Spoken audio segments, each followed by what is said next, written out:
Bakunzi b'ikiganiro ku kivi ndabaramukije. Mu kiganiro cuno munsi twongera kugaruka ku nyigisho ngirakamaro zatanzwe kugwaruka n'indongozi mu gihe igihugu cyose cari mu mashimwe yo gusozera umwaka warayurangiye w'ibihumbi 2021. Zose ahanini zikaba zari zifatiye ku gutegura umurongozi mwiza abibereye kugira ngo igihugu gitere iyindi ntambwe. Turabahaye ikaze.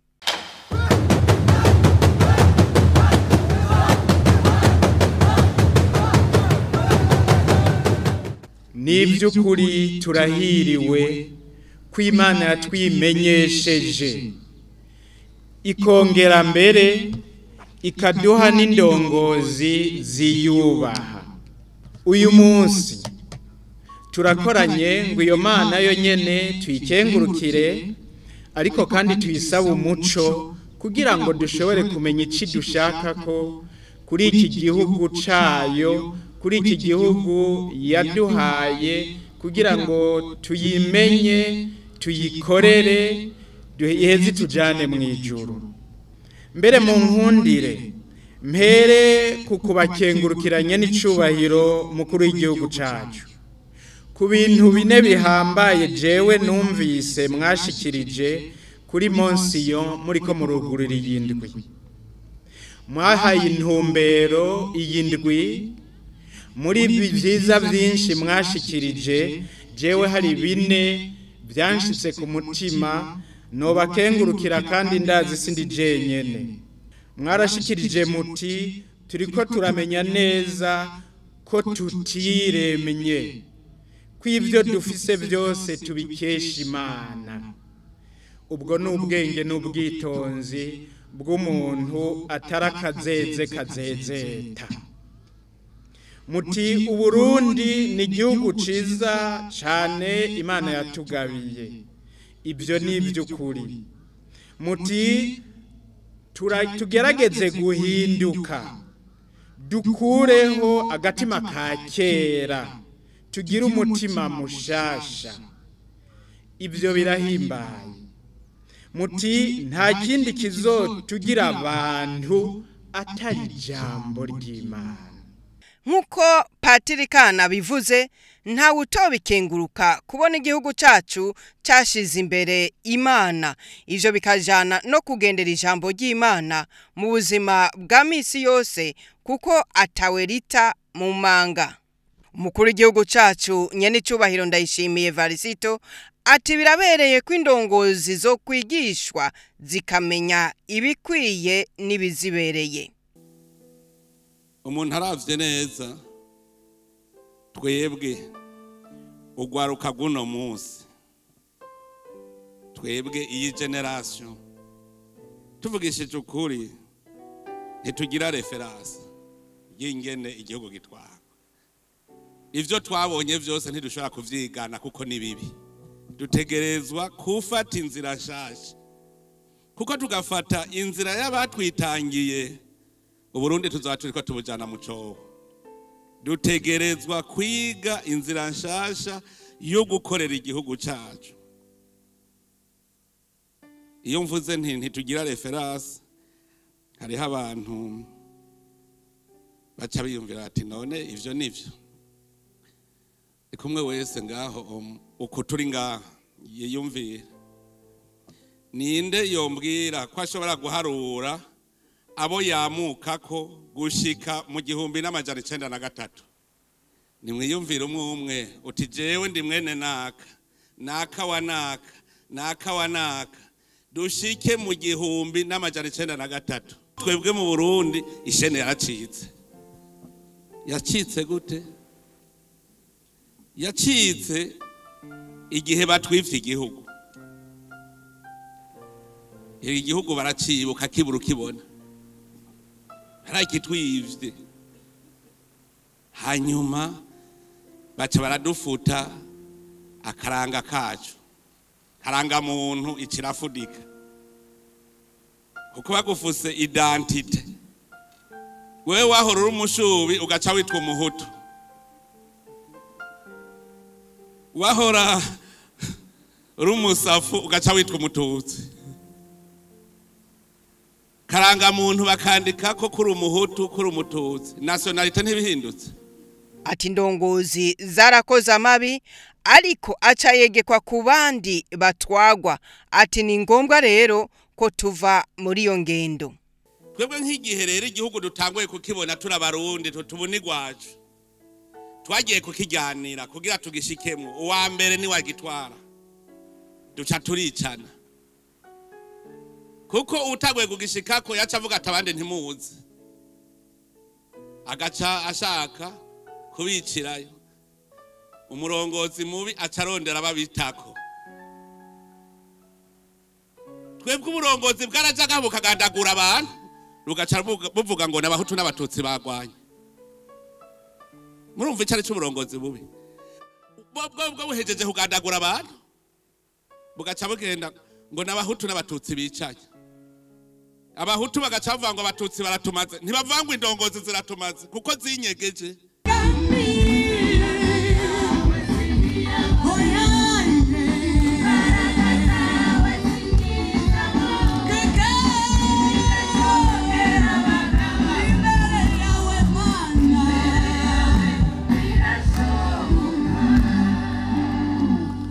Inyigisho zatanzwe zashimikiye ku bitaro vyeranda.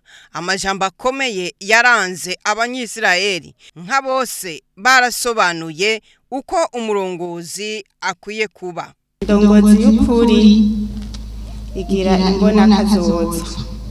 Uri indongozi utegerezwa kubaho ubona imiteruja. Burya indongozi n'uburongozi biratandukanye n'ibibanza. Hariho aho bashira mu kibanza wakumva ko ari indongozi ariko adakurikiza iby'indongozi y'ukuri bisabwa. Havamo muti none indongozi isabwa iki? Umurongozi w'ukuri asabwa gushira mu ngiro ibyajejwe, kwitangira igikorwa, kumva ko abo bari kumwe mu mashirahamwe abaserukira ashira ku rutonde neza ibyo bategereza gukora, hanyuma agakurikirana ibyo bikorwa kugira ngo n'umwimbu ugende neza, kubera babitanguje agakurikirana n'isozera ryabyo. Ntushaka kubaho indongozi udashaka kumvira ibyo uza gukora ku munota ukurikira, ku isegonda, ku isaha, mu kwezi ndetse n'umwaka wose. Tegeza kumva neza iyo uri kuraja. Undi muntu yavuze ati iyo utaboneye ubuca n'umuyaga ntumenye kujana. Umuyaga ntumenye utera ukwerekeza iyo ubuca kwa nawe ntawe ubona. Ico kibanza rero c'uburongozi tugifate neza mu kugira vision. Umurongozi akora neza igikorwa ajejwe mu bwizigirwa.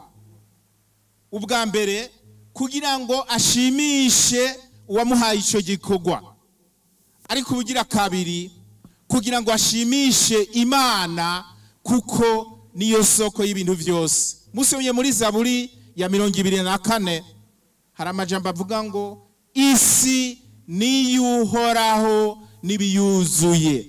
Mu murongo wa 5 agace ka mbere herekana ko akora igikorwa jejwe ataburyarya no kwiyeza imbere y'abantu. Ariko kandi mu gace kagira kabiri muri uwo murongo wa 5 akora igikorwa jejwe atakwifuza inyungu mbi kuri muri we. Yegeranya ubutunzi abushira iruhande yiwe, ariko akibagira ngo ahantu hose buri n'ubw'Imana subw'iwawe. N'ivyo dufise mu ngo zacu n'amazu tubamwo n'ivyo dutunze byose si vyacu n'ivy'Imana. Murabizi ko hageze ko umuntu ataha akava muri iyi si nta na kimwe agenda ajanye. Yobu niwe yabivuze neza ati igihe nava mu nda ya mama ntaco nari nambaye kandi nzosubirayo ataco nambaye. Mu murongo wa 6 agace ka mbere akora igikorwa jejwe neza aciye bugufi atarondera icubahiro c'abantu. Burya ijambo ry'Imana ritubwira ko twicishije bugufi Imana idushira hejuru. Ntarinda gutegeka abantu ngo munyubahe, inyifato yiwe igobera abantu kumwubaha kuko aciye bugufi. Mu gace ka 2 k'umurongo wa 6 havuga ko akora igikorwa jejwe atumbereye kunezereza Imana no kuyihesha icubahiro. Nk'abarongozi bene data tugomba kuba bizigirwa, duhamagarirwa kuba bizigirwa. Umwaka urarangiye, iyo umwaka urangiye mu bikorwa dukora dukunda gutanga amaraporo, haba mu miryango yacu tugaharura ivyo twari twategekanije gukora ingene twabikoze. Mu buzi butandukanye dukora tugagira raporo.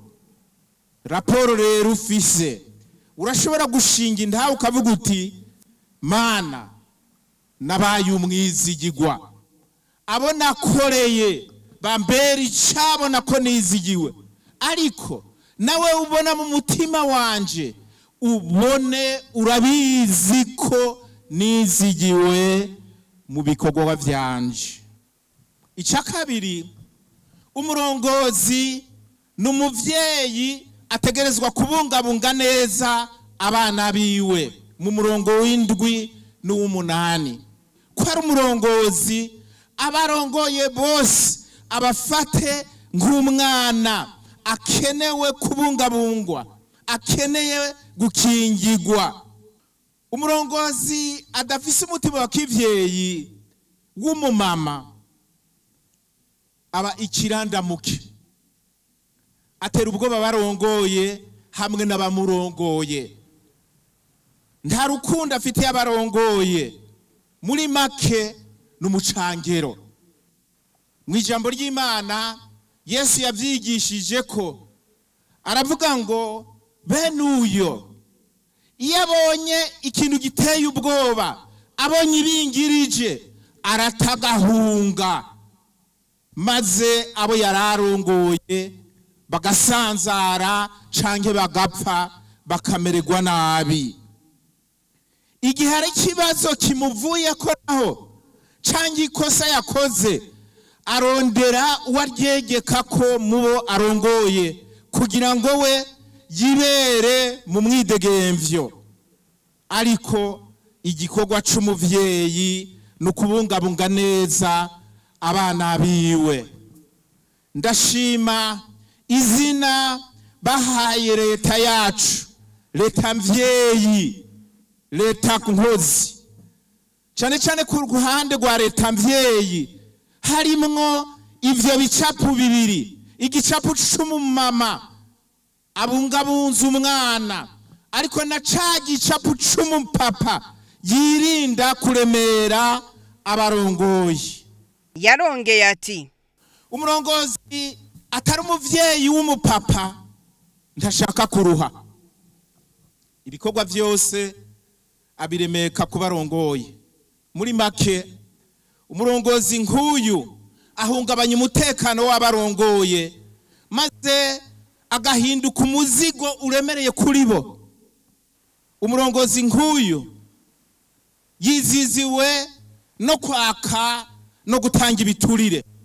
Hari abo usanga barenganya abo bajejwe kurongora, ntiyubahiriza amategeko, ntiyizigirwa mu vyo akora, n'imigenderanire n'abarongoye ni mibi. Kandi ikizomuranga n'umurongozi adashima ko abandi batera imbere. Ariko kandi mu gace kagira 2 k'umurongo w'9 avuga ko umurongozi ari umuvyeyi akora neza, ntaba umuzigo kubo arongoye, ntabatera ubwoba, ntabahutaza. Kandi ubwo burongozi buhera mu rugo. Udashobora gukorera neza abana biwe, hanze ku kaziho karabaye. Iryo banga ry'umuvyeyi w'umupapa arirangurana ubunyankamugayo, nukuvuga ngo atagira gasembwa, ataboneka kumugayo canke ico abandi bomucira ku rubanza. Mu murongo wa 11 avuga ko umurongozi ari umuvyeyi afitani imigenderanire myiza n'abarongoye. Mu murongo wa 11 agace ka mbere afite imigenderanire myiza ngiyo se agirirana n'abana biwe. Navuze rero nimba se afitani imigenderanire mibi n'abana biwe, izo bari indoto itazokwigera ishika wiyumviriye ko ku kazi ashobora kugiranira imigenderanire myiza n'abarongoye. Umurongozi asabwa gukorera abandi. Cyo ni kiranga umurongozi mwiza. Ahamagarirwa gukorera abandi. Ikigira kabiri, umurongozi n'umukozi w'Imana, kandi muri ubwo bukozi bw'Imana akoresha ijambo ry'Imana. Mfatiye kuri ibyo bibiri gusa, byumvikana ko umurongozi akwiye gukora, ariko kandi hambavu yo gukora agasenga. Kuko nimba uri umukozi w'Imana, tegeza kuganira na shobuja. Ari igikorwa kanaka uri kurakora,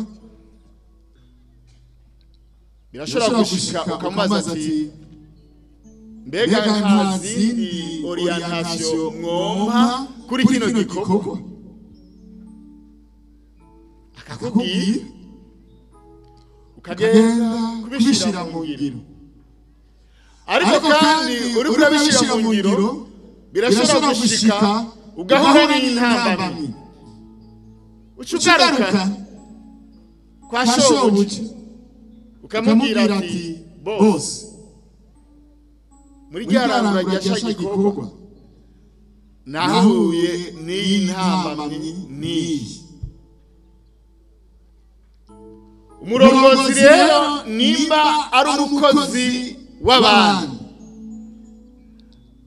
hanyuma akaba n'umukozi w'Imana, ategeza kurangwa n'ibyo bintu bibiri: gukora no kuganira n'Imana.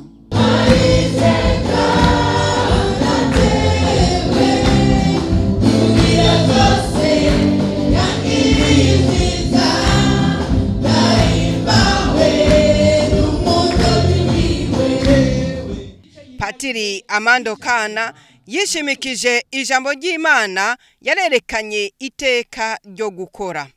Usangiye kamere n'Imana agakora nk'Imana abafise iteka. Imana yacu nayo ni Imana nkozi. Mu ntango yatwimenyesheje nk'Imana ikunda gukora mu kurema no mu kubungabunga ibintu byose. Vyose niyo yabiremye kandi niyo ibibungabunga. Yesu Kristo aravyemeza ngo dawe ntahengeshanya gukora, na jewe nyene nuko mbandanya nkora. None Yesu Kristo yakora iki? Yesu Kristo yarakora abavukanye. Akiri umwana yarakora ibikorwa byo mu nzu bikenewe byose. Kuva mu buyabaga bwiwe yarakora mu isaramara rya Yosefu umurezi wiwe nk'umubaji. Amaze gutangura ubutumwa bwiwe bwo kwigisha, yarakora umunsi wose, yarakora iminsi yose. Mbere ijambo ry'Imana ritubwira ngo hari aho yabura n'akanya ko gufungura, ariko arakora. None yakora iki? Yakora arondera iki? Mu nyishu y'ico kibazo niho dusanga iteka ryo gukora. Yesu Kristo yakora arondera ko umuntu agira ubuzima iteka n'itekane. yarongeye ati Mu gukora umuntu aba ariko arafasha Imana kuganza iyi si.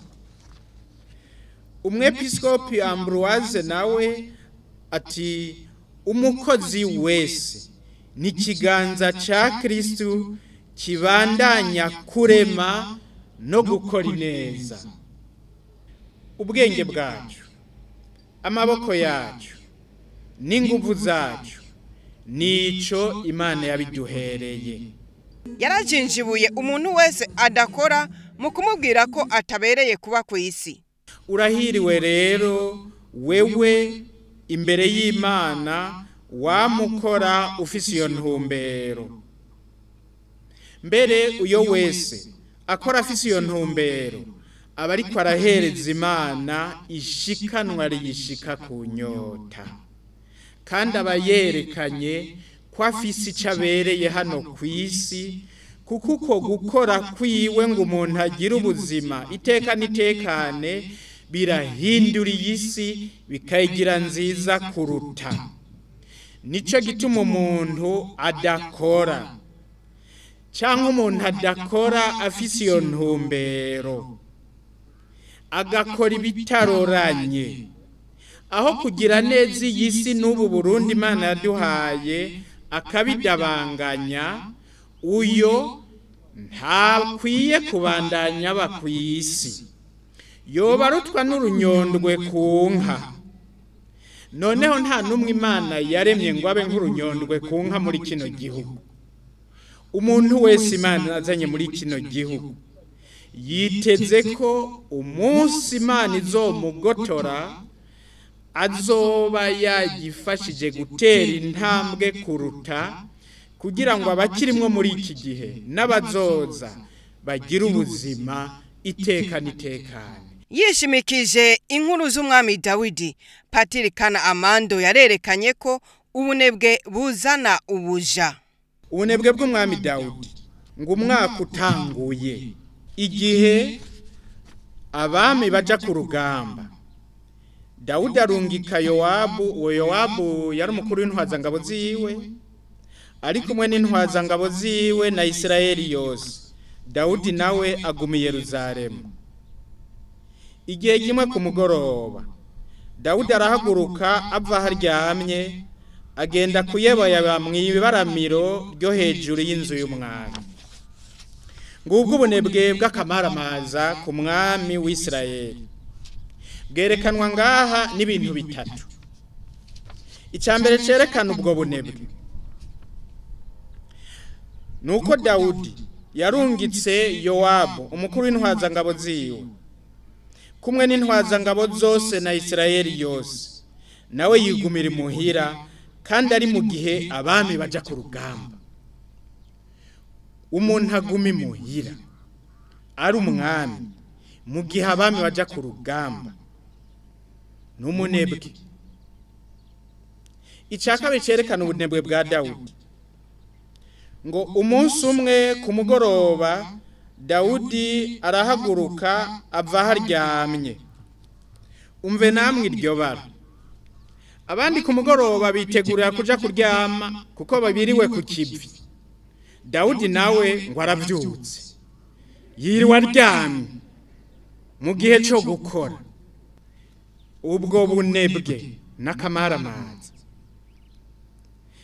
Icakatatu cerekana ubunebwe bwiwe ngo agenda kuyebayeba mw'ibaramiro ryo hejuru y'inzu y'umwami.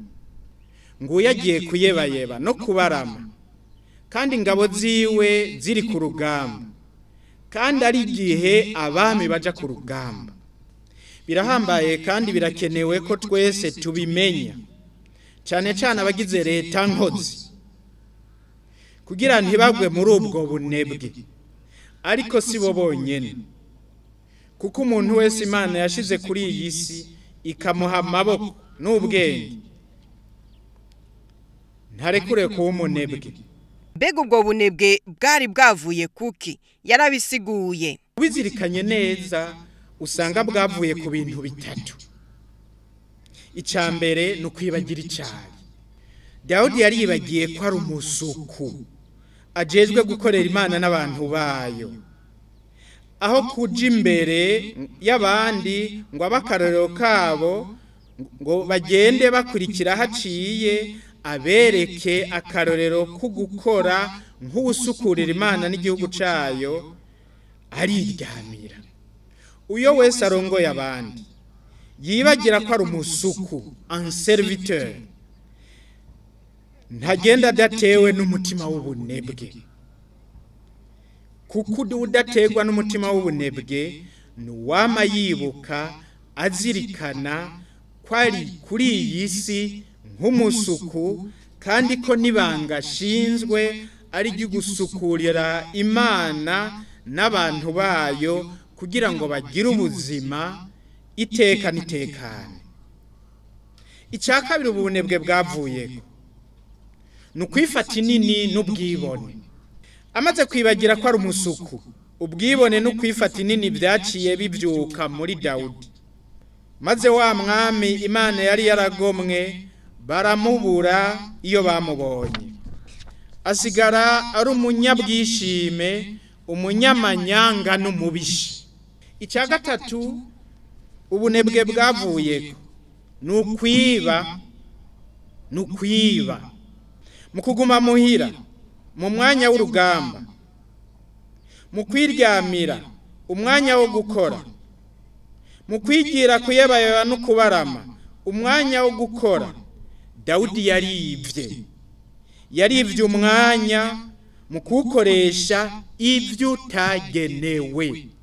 Dawudi rero numusuma ku mpande zibiri, yivye uwo mwanya, yiba n'umushahara yahembwe nk'uko yoba yakoze, kandi ari umunebwe.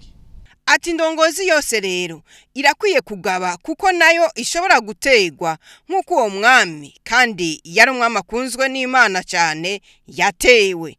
Ni ukumenya ko indongozi ari umusuku w'igihugu. Ubunebwe bukwega ibyaha byinshi cyane. Uwo mugore yari mwiza cyane. Dawudi atuma intumwa kuja kumuzana, araryamana nawe. Mu gukora atyo Dawudi yarahemutse. Yahemukiye uwo mugore mu kumurengesha ibigo ku gahato n'agakandamizo, yitwaje ko ari umwami ategeka bose. Dawudi yarahemukiye umugabo w'iyo mugore ari we Uriya, yari mubo yarungitse ku rugamba, aho gukingira urugo rwiwe abari warusambura. Mwumve namwe ako kaja. Dawudi yarakoze akarenganyo kabi, afashe ku nguvu umugore w'umusirikare wiwe, adashobora kwanka no kwitwara, kuko yo kwitwayeko nuhagarikiye ubutungane, nawe niwe amuriye, ari we yomugwaniye. Mu gukora atyo Dawudi arivye Uriya umugore wiwe, yitwaje ububasha bw'uko ari umwami, kumwe kwa babandi bavuga ngo imfizi ntiyimigwa. Nk'umuntu akora nk'uko kwa Dawudi akagenzwa n'uyo mugani, nk'uyo jewe ntababeshi. Iki gihugu hakwiye kukibamo, kuko Imana yahadushize ngo tukigire neza, nawe yoba ariko aragifutanya. Nico ituma umuntu wese yokumva uciye uwo mugani ngo imfizi ntiyimigwa, yobwiza guca mushikiriza leta nkozi ikamuha impembo bakwiranye. Aravunira akagohe ivyababa vy'indongozi nkuru zimaze guhemuka, ati barakwiye guhagarara neza. Muka Uriya amaze gutuma intumwa imubwira ko yibungenze, Dawudi yarakoresheje amanyanga yose ashoboka kugira ngo iyo mbanyi ayegeke kuri Uriya. Mwumvise ingene yaciye atuma kuri Yowabu umukuru w'intwazangabo ngo ndungikira Uriya, nawe acaramurungika.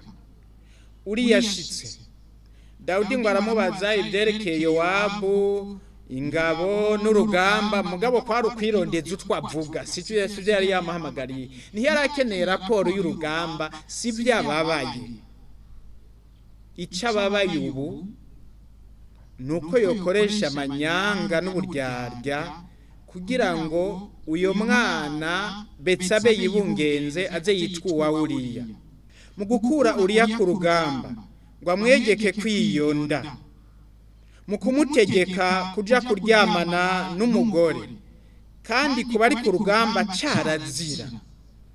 carazira ko abantu bari ku rugamba baja kuryamana n'umugore mu kumuboreza ngo ayobe ubwenge akora ibidakorwa aho Dawudi yakoze amanyanga n'uburyarya bibabaje rwose ku mwami ibyo byose bikerekana ingene umutima wa Dawudi wamaze kubohwa no kuzurwa n'uburyarya son esprit est corrompu ariko umutima wa Uriya wowo urimo ubugororotsi n'ubudahemuka birahimbaye kubona umusirikare nka Uriya Dawudi yamwinginze ngo mbega ntuvuye ku rugendo ni kuki none utamanutse imuhira iwawe Uriya ngo acara mwishura ngo isanduku ni ukuvuga isanduku ry'Imana kuko barayitwara ku rugamba kugira ngo Imana ibagwanire isanduku abanyisirayeli n'abayuda bari mu tururi irikampe databuja Yowabu n'abasuku ba databuja bacumbitse mu gahinga kanyaganande none jewe ngendi muhiri wanje ndige nywe ndyamane n'umugore wanje ndarahiye ubuzima bwawe indahero ni wowe nyene ico kintu naco nzokora kuronka umusirikare nk'uyu azi neza ubugororotsi n'ubutungane aho buri n'umukuru wiwe amutegetse ibidakorwa amuminina akamubwira ati ibyo ntabyo nzokora uyo musirikare n'umusirikare nyawe abasirikare nk'abo ngaho iwacu kuri iki gihugu kibe ciza nibo dukeneye atari bamwe bansumirinda bamwe bampemuke ndamuke bamwe iby'abakuru babategetse byose baca babikora ngo none ko bantegetse ngire gute ugire gute urafise umutima urafise conscience kandi uwo mukuru agutegetse n'umusuku nk'uko nawe uri umusuku twese aha ku isi turabasuku baje gukora icyo Imana ishaka kugira abantu baronke ubuzima itekana ubutegetswe wese rero ikintu cy'ukwaka abantu ubuzima cy'ukwabuza itekane akongera mbere akaminina n'uwumutegetse kubirengako leta nkozi iramuha impembo arayikwiriye iyo rero indongozi zimaze gukora ivyaha umuvumo winjira mu gihugu ku mwami Dawidi hinjiye impwemu y'ubusambanyi ubwicanyi n'umugararizo birakurikira umwami ntiyasubira kwizegwa indongozi rero nizo zifise kazoza k'igihugu mu minwe ndongozi z'iki gihugu iki gihugu ciza Imana yaduhaye benshi bipfuza ntibaronke mvuze benshi bipfuza ntibaronke jewe nariyumviye mu 2005 umusirikare wo muri Pakistan mubo barungitse ngaha baje gucungera inzego yitegereje iki gihugu abwira abo bari kumwe ngo abarundi ngo barubahuka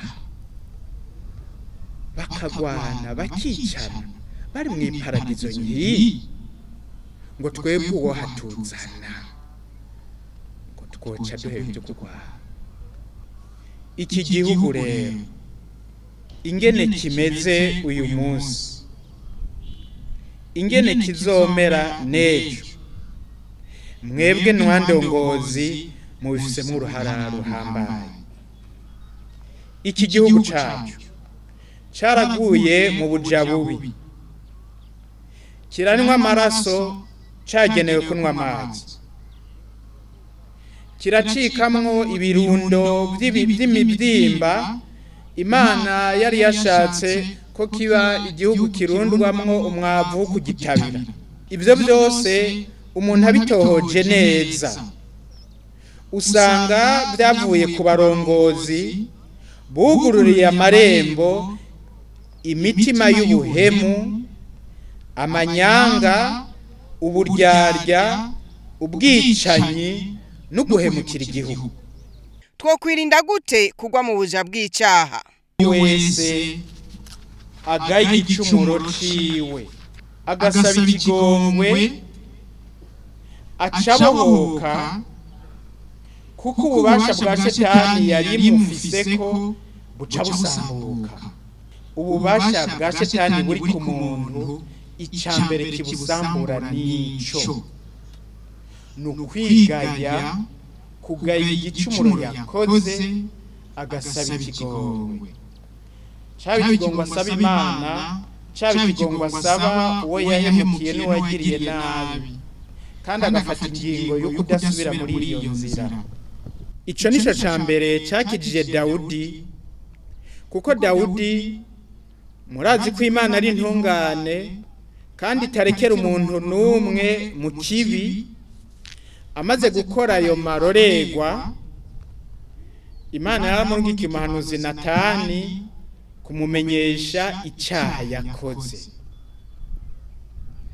Dawudi amaze kucumva aravugira ijambo ngo naracumuye ku Mukama, naracumuye ku Mukama. Iyo niyo yabaye inzira yiwe yo gukira. Icya kabiri cyo gukora ku ushaka kuva mu buja no kugendera no kugwanira ingingo n'ubutungane. Kugendera no kurwanira ingingo n'ubutungane. Ikintu cya mbere Imana isaba kandi yiteze ku ndongozi n'ubutungane, kuko nibwo butuma haba amahoro mu migenderanire, mu mibano no mu gihugu. Ubutungane nibwo butuma haba amahoro mu migenderanire, mu mibano no mu gihugu. Nyenicubahiro umukuru w'igihugu, jewe naranezerewe kumva murizwa nuko habuze ubutungane. Turakeneye muri iki gihugu abantu bakunda ubutungane, cyane cyane indongozi. Kuko igitabo cy'ubwitonzi mu kigabane ca mbere akarongo ka mbere kivuga ngo nimukunde ubutungane mwebwe muganzisi. Nimukunde ubutungane mwebwe muganzisi. Indongozi zikunda ubutungane nizo dukeneye, nizo zikura iki gihugu mu buja. Ariko indongozi idakunda ubutungane, iyo ntaco yoba imariye ubwo burongozi. Kuko indongozi idakunda ubutungane ari we Dawudi mwabonye aho yagejeje igihugu. Nico gituma dushaka ko iki gihugu gikira, ikintu ca mbere cyo gukenyerera n'ingingo n'ubutungane. Ushaka kuva mu buja wenyene akabukura mwo n'umuryango wiwe, agafasha no kubukura mu iki gihugu, icambere ashira imbere n'ubutungane n'ingingo. Mbere Imana yaratumye abahanuzi benshi barimwo Izaya, Amosi n'abandi ko nibisabisho abanyisirayeli bagira itabyakira, itabyumviriza namba mu gihe barenga ku butungane. Mbere kwa Amosi ho ikigabane cya 5 avuga ngo nkura mu matwa amaborogo yanyu, ngo ahubwo ingingo n'ubutungane n'ibidudu bize nk'uruzi rwasheshe. Icya gatatu cyo gukora kugira ngo tuve mu buja buzanwa n'ubunebwe ni ukutigera twibagira icyo turi imbere y'Imana nyene iki gihugu n'imbere ya bene igihugu, kutigera twibagira icyo turi abasuku. Icya kane cyo gukora kugira ngo tuve mu buja ni ukwirinda no kurwanya agatima k'ubunebwe. Ibyo nabyo bica mu kuba aho mbwirizwa kuba, mu gukora icyo mbwirizwa gukora mu mwanya wagenewe icyo gikorwa. Umuntu yihatira kuba aho abwirizwa kuba no gukora icyo abwirizwa gukora akagikora mu mwanya wakigenewe, uyo aba ariko aririnda kandi aba ariko aragwanya ubunebwe. Umunovisi wo mu bamwane yagiye abaza umumonaki ati, jewe ko ndiko nitegurira kuba umumonaki w'umusaserdoti wo kuri umukurambere, nashaka unshira gace umbwire nokora iki kugira ngo nze ngume ngendera ibanga nk'uko kwawe, nze ndinde mpfa nkirigumije. Wa mutama w'umumonaki ngo acamubwira ngo yari umufaransa, ngo fais en sorte que le diable te trouve toujours occupé. Fais en sorte que le diable te trouve toujours occupé. Parce que s'il ne te trouve pas occupé, il va t'occuper. Gira uko ushobora kose kugira ngo shetani igusanga uri ku kivi, kuko atacu uri kurakora yo iraguha ibyo ukora.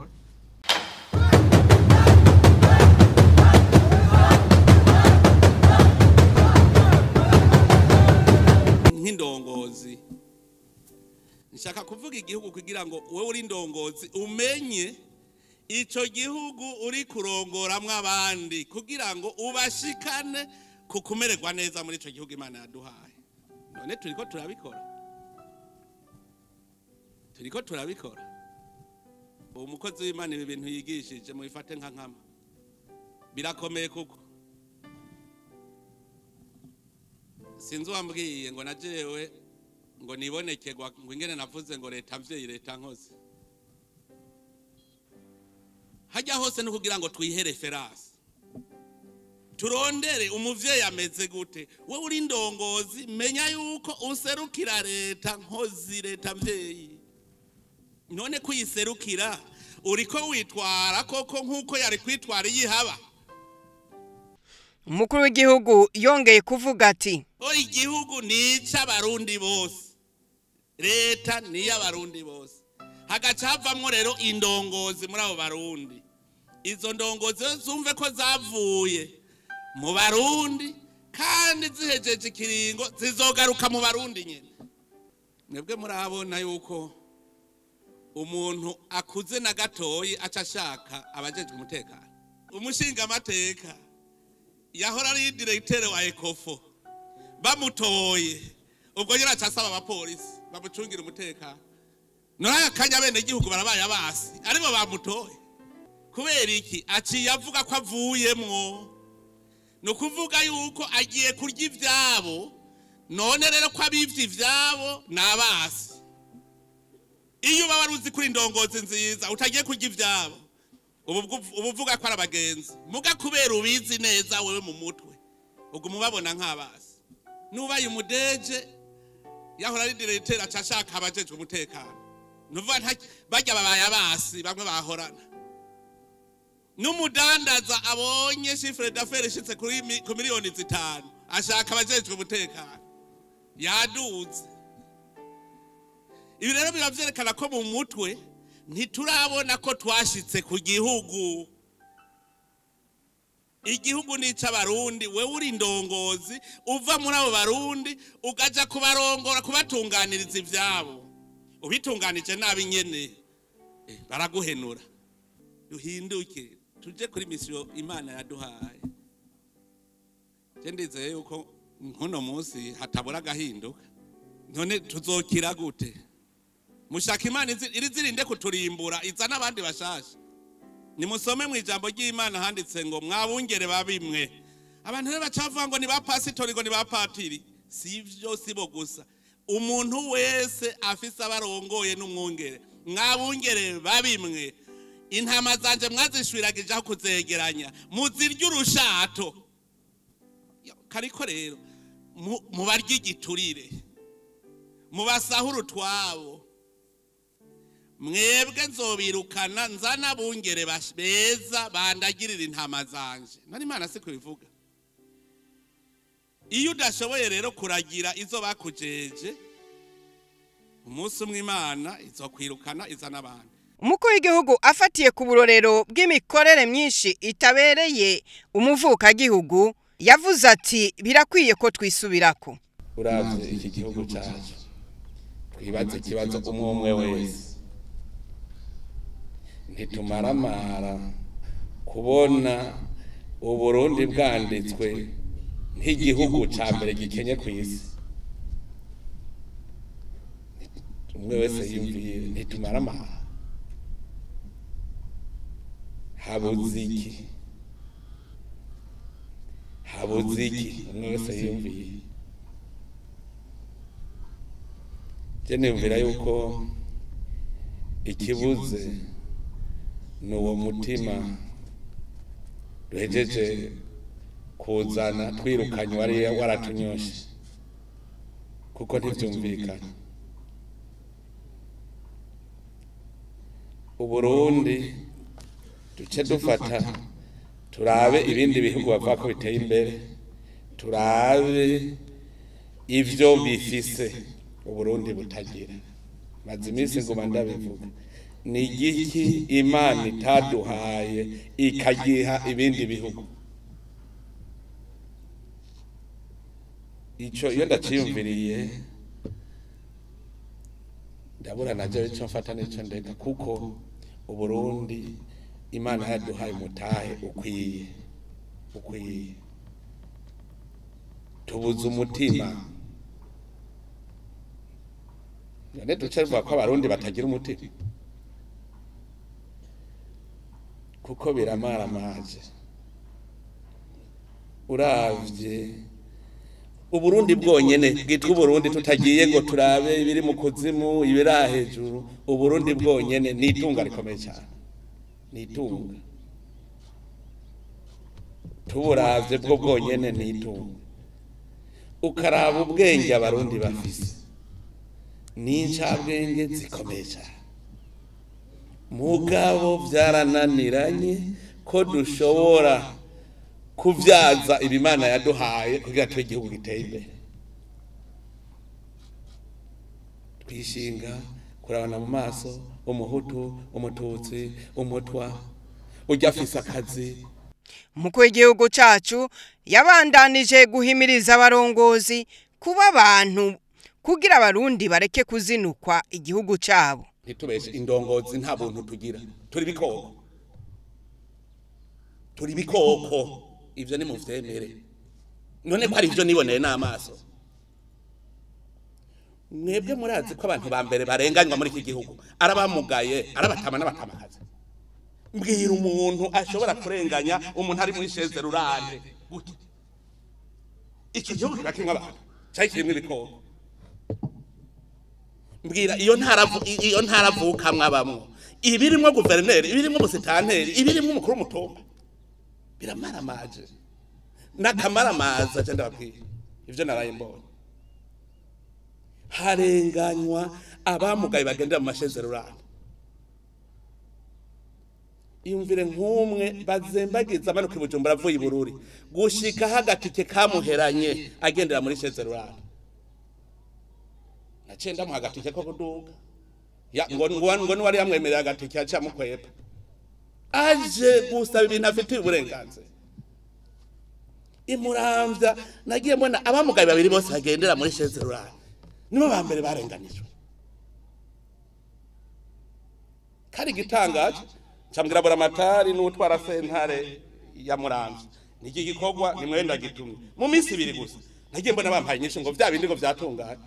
nawe anyandikira ka message avuga ngo Bikira Mariya guhezagire iyumvire jewe nkapfuye Bujumbura akaja bari gutora umuti mu ntara ngaho turi kumwe nabande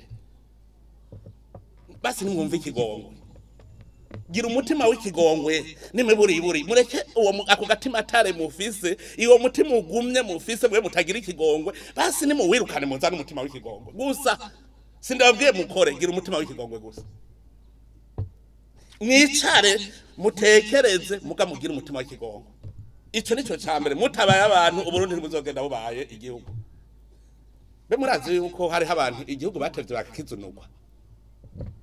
bakakizunukwa kubera ntaco kibamariye none igihugu kitagira indongozi zitaho abo zirongoye ico gihugu mba bagikunde kubera iki wewe uri kurahembwa amahera yiwe yirirwa aragwa vyuka ariko arakora hace haboneka amatagisi n'amakori agacaza mugaca muyihembegwa ntaco mwamumariye mugomba igihugu agikunde gute.